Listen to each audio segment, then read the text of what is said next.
চট্টগ্রামের উত্তর কাট্টুলি এলাকায় অভিযান চালিয়ে হরকাতুল জিহাদ আল ইসলামী হুজির ঢাকা অঞ্চলের কমান্ডার সহ 5 জঙ্গিকে আটক করেছে র্যাব। এই সময় উদ্ধার করা হয় অস্ত্র, গুলি, গ্রেনেড সহ বিপুল পরিমাণ বিস্ফোরক। র্যাব জানিয়েছে, হুজি সদস্যদের নতুন করে সংগঠিত হওয়ার খবরে তারা এই অভিযান চালায়। বিপ্লব মজুমদারের ক্যামেরায় রিপোর্ট করছেন হাসান ফেরদৌস।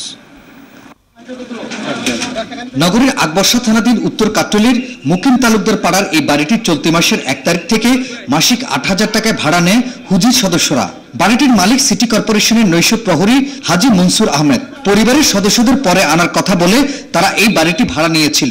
উনি ভাড়া নিয়েছে, ভাড়াটিয়া জমিদারকে একবার দিছে, বলবো যে মানে আইডি কার্ড নিয়ে উনি আসবে। কখনো দেখি নাই, আমরা ওই রাস্তা দিয়ে আসা যাবেন, এদিকে ওইদিকে ঢুকে যাই, এখানে আসেন। এর আগে জঙ্গি সংগঠন হরকাতুল জিহাদ আল ইসলামী হুজির নতুন করে আবার সংগঠিত হচ্ছে এই তথ্যের ভিত্তিতে বৃহস্পতিবার ভোরে র্যাব অভিযান চালায় নগরীর একেখান এলাকায়। আটক করা হয় 2 জনকে। তাদের স্বীকারোক্তি অনুযায়ী উত্তর কাট্টলিতে অভিযান চালায় র্যাব। সেখানে খবর ছিল যে জঙ্গি সংগঠন হুজিবির বেশ কিছু সদস্য চট্টগ্রাম অঞ্চলে নাশকতার জন্য সংগঠিত হচ্ছিল এবং এই সংগঠনটির মধ্যে ঢাকা অঞ্চলের কমান্ডার মাওলানা তাজুল ইসলাম এবং মুফতি হান্নানের সহযোগী নাজমুদ্দিন অবস্থান করছে। টানা 5 ঘন্টা অভিযান চালিয়ে সেখান থেকে আটক করা হয় নুরে আলম, হাফেজ আবু জার গিফারি ও ইফতিসাম আহমেদ নামে 3 হুজির সদস্যকে।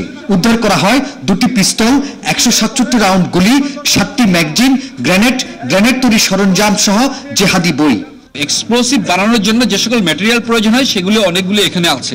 র্যাব জানিয়েছে, দেশব্যাপী বড় ধরনের নাশকতা চালাতে হুজি নতুন করে সংগঠিত হওয়ার চেষ্টা করছে। আমাদের কাছে যে তথ্য ছিল যে তাদের প্ল্যান আছে যে নাশকতা করা এবং সাধারণত যে আইন শৃঙ্খলা রক্ষাকারী বাহিনীর কোনো একটি স্থাপনায় তারা হয়তো তড়িত কোনো নাশকতার সৃষ্টি করবে। এদিকে র্যাবের অভিযানের পর থেকে বাড়ির মালিক মনসুর আহমেদ পলাতক। অভিযানের সময় জঙ্গিরা তাদের মোবাইল ও ল্যাপটপ পুড়িয়ে ফেলেছে বলে জানায় র্যাব।